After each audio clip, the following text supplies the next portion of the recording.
Government আসার পর একটা সুন্দর সুষ্ঠু গ্রহণযোগ্য নির্বাচন যদি পুরোপুরি ব্যর্থ হয়েছে। এই গভর্নমেন্ট পুরোপুরি একটা নির্বাচন হয়েছে এবং রাজসাক্ষী ছিল তাদের উপদেষ্টা প্রেস কনফারেন্সে স্পষ্ট বলছে, সাক্ষাৎকারে বলছে যে জামাত ইসলামীকে আমরা আসলে ক্ষমতা দিতে তারা আসলে ক্ষমতা দিতে কিন্তু আমরা ক্ষমতা দিতে তাদের ভাষায় 168 আসন আমরা জামাত ইসলামী পাইছি। তার ভিতরে বোরায় বোরাতুল এটা 79-80 এই নাম্বার আছে 168 এর ভিতরে।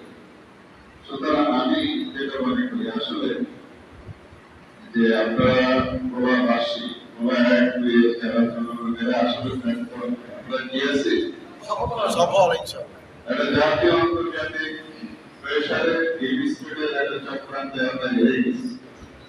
তো যাই করে কেউ হাকিমে বাবুল হাকিমে লায়াতুল আলিম হাকিমের কথা এবং কাজ কখনো একপছন্দ হইতে আল্লাহ যা করে সবকিছু কিসের জন্য করে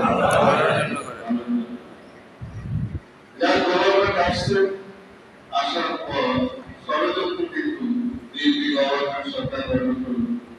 আমরা অপোজিশন হয়েছে, আমরা প্রেসিডেন্ট তারা সংসদে বসে এরপরে যারা এই দেশ থেকে চলে গেল যাদের পরাজয় হয়েছিল তারা কি বসে আছে? গতকালকে আমাদের পত্রিকার হেডলাইন আপনি দেখবেন যে বাংলাদেশের 3জন সামরিক কর্মকর্তা কলকাতায় তিনজন সামরিক উদ্বোধন সামরিক কর্মকর্তা জেনারেল পদমর্যাদা তারা কলকাতা সেনানিবাসের ভিতরে তারা অবস্থান করতেছে এবং প্রতিদিন কন্টিনিউয়াস শেখ হাসিনার সাথে তারা কথা বলে এবং আওয়ামী লীগের বড় বড় নেতৃবৃন্দের সাথে তারা আড্ডা দেন। আড্ডা দিতে তাদের দেখা গেছে এবং রাত প্রায় 1:30-2টার সময় তারা জরুরি মিটিং সংগঠিত হয়। এটা করছে তারা এবং সেখানে যে কলকাতাতে নির্বাচনে বিজেপির উত্থান হলো শুভেন্দু অধিকারী সেগুলো তাকে টাকা দখল করবে, পরশু টাকা দখল করবে, এরকম বলতো না চলে দিল্লিতে টাকা দিয়ে সমস্ত সীমান্ত পড়া এরকম বলতো না। মানে বেফাস কথাবার্তা একজন রাজনীতিবিদের মুখ থেকে যেভাবে বেফাস কথাবার্তা বেরোল যে আমরা এটা কল্পনা করতে পারি। ইন্ডিয়া এতটা এগ্রেসিভ হয়ে গেছে এবং ইন্ডিয়া একটা প্রমাণ করছে যে বাংলাদেশ আমাদের কারোর সাথে আমাদের বন্ধুত্ব নেই, কাউকে আমরা পছন্দ করি কোন সরকার যেমন শুধুমাত্র বাংলাদেশের একটা দলের সাথে আমাদের এবং তাদেরকে আমরা প্যাট্রোনাইজ করব, লালন পালন করব, ভবিষ্যতে কোনো কিছু যদি হয় এলে আমাদেরকে করবে, সুতরাং অন্য কেউ আমাদের দিকে তাকাবে। যাই হোক এই প্রেক্ষাপটে অনেক আগ থেকে গভর্নমেন্টের সময় থেকে বাংলাদেশ ইসলামী ছাত্র শিবির বিভিন্ন চিন্তা ভাবনা করে চায়না সাপোর্ট করছে, চীন সাপোর্ট করছে, জামাত ইসলামী ডেলিগেশন একাধিকবার চীন সাপোর্ট করছে, একটা প্রেক্ষাপট প্রস্তুত হয়েছে, বিএনপি ছাত্র দলেরা চায়না চীন সাপোর্ট করছে। চীন সাপোর্ট করার পর একটা সুন্দর একটা পরিবেশ হয়েছে। সর্বশেষ প্রধানমন্ত্রী তারেক রহমান সাহেব চীন সফরে যখন গেলেন অনেকগুলো এগ্রিমেন্টের উপর এবং চীনের ফরেন ট্যাক্স থেকে যখন বিবৃতি আসলো বাংলাদেশ সম্পর্কে এমন সুন্দর এবং কঠিন বিবৃতি আসলো প্রধানমন্ত্রী সফরের পর ভারত একবারে চুপসে গেল, লোকের মুখে লবণ দিলে যেরকম হয় এরকম অবস্থা মোটামুটি বুঝে আসছে। এটা কিন্তু একটা বিএনপির অবদান, এটা দেশের বিরোধী যতগুলো শক্তি আছে এবং এই প্রেক্ষাপটে কারণ ইন্ডিয়া আমাদের কাউকে পছন্দ করে না, বাংলাদেশকে পছন্দ করে না, ইন্ডিয়া একটা আমাদের আমার কথা বুঝে আসছে।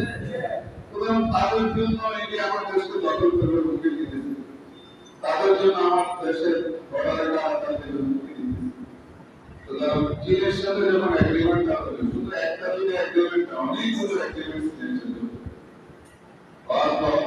এবং এমন অবস্থা হয়েছে যে আগে ইন্ডিয়া আমাদের যে 12 বছর ব্যবসা লম্বা ইতিহাস আমাদের লক্ষ লক্ষ বিলিয়ন ডলার আমাদের বাণিজ্য ঘাটতি ছিল, আমাদেরকে শেষ করে দিচ্ছে। এখন চায়না হয়ে মায়ানমার হয়ে বাংলাদেশের যে পরিযোগ হবে সেখানে আরো 3 বছর আরো অনেকগুলো দেশ এর সাথে সংযুক্ত হবে। তারপর রোহিঙ্গা সমস্যার সমাধান, এটা চীনের কারণে, চীন এত শক্তিশালী দেশ, আমাদের বিগত 15 বছরে গভর্নমেন্ট চীন কোনো গুরুত্ব নেয়, ইন্ডিয়াকে সব কিছু দিতে। চীন চিন্তা করছে যে তোমরা ইন্ডিয়াকে দিবা, তোমাদের সমস্যার সমাধান আমরা করবো, এটা যেগুলো হবে। এই জন্য জাতিসংঘ অনেক চেষ্টা করা হচ্ছে, তারপরে আপনার চেষ্টা করছে, আমেরিকা চেষ্টা করছে, কিন্তু চীনের কারণে রোহিঙ্গা সমস্যার সমাধান হয়। এই এখন যদি এই এগ্রিমেন্ট গুলো যদি বাস্তবায়ন হয়, যেটা চুক্তি হয়েছে আমাদের প্রধানমন্ত্রীর সাথে, তাহলে খুবই শীঘ্রই আমাদের এই রোহিঙ্গা সমস্যার সমাধান ইনশাআল্লাহ এখানে কোটি কোটি বিলিয়ন বিলিয়ন ডলারের বাণিজ্য হবে। বাংলাদেশের অর্থনৈতিক কোনো কি থাকবে না, অসুবিধা। আর বাংলাদেশ দখল করবে, যে চোখ দিয়ে তারা টাকা সেই চোখগুলি করে দেওয়া হবে ইনশাআল্লাহ। সুতরাং চায়না তার পলিসিস থেকে এমন বিবৃতি দিচ্ছে যে বাংলাদেশের স্বাধীনতা সার্বভৌমত্ব না যেন যদি পূর্ণ হয়, সেটা মনে করবো আমাদের স্বাধীনতা সার্বভৌমত্ব। এটা কঠিন বিবৃতি, এটা এভাবে। সুতরাং ইন্ডিয়া বুঝে গেছে যে খেলাটা কি হবে। পাকিস্তান এবং চায়না আজীবন যে বিশ্বস্ত বন্ধু, আর আমাদের যদি বেশিরভাগ অবস্থান যদি আমরা নিতে হয়, তাহলে আমাদের ইন্ডিয়ান বিপরীতে চায়নার সাথে পাকিস্তানের মধ্যে আমাদের আজীবন বন্ধুত্ব, এটা তখনই সম্ভব হবে